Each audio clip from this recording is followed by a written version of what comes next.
Сәлем достар, бүгін біз дәл осындай өте ерекше болып шығатын, дәмі тіл үйіретін гүру лағман дайындаймыз. Алдымен қамырын дайындап аламыз. Ол үшін бізге салқын су, ұн, тұз қажет болады. Салқын суымызды ыдысқа құйып, үстіне тұз сеуіп, тұзымыз ерігенше шамалы араластырып аламыз.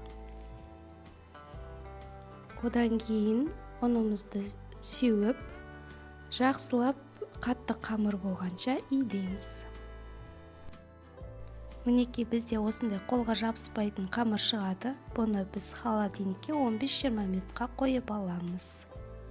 Енді біз салмасына кірісетін боламыз. Ол үшін бізге болгар бұрышы, сәбіз, қияр және пияз, сарымсақ, селери, жылқы еті, сояуы соус, томат пастасы және дәмдеуіштер керек болады.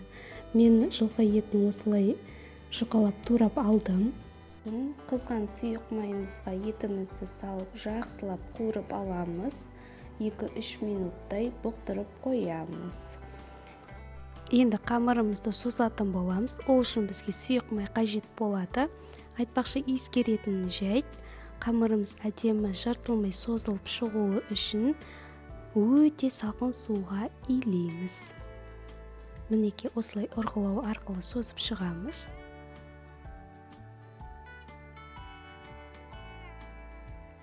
Менде осындай болып шықты.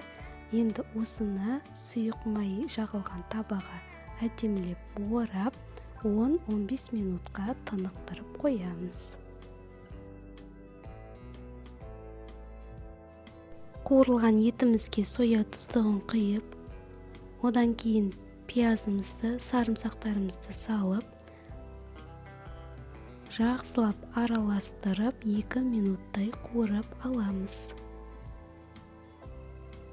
Одан кейін сәбізімізді саламыз, және де болгар бұрышымызды салып, жақсылап араластырып, бетін жауып 2-3 минуттай бұқтырып аламыз.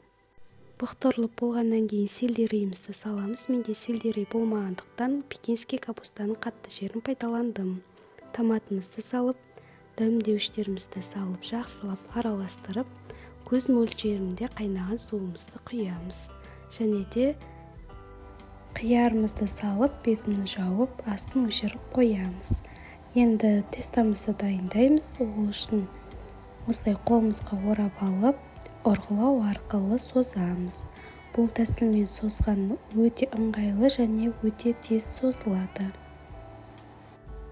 Енді қайнап тұрған ыстықтай суымызға осы тесталарымызды біртіндеп отырып саламыз.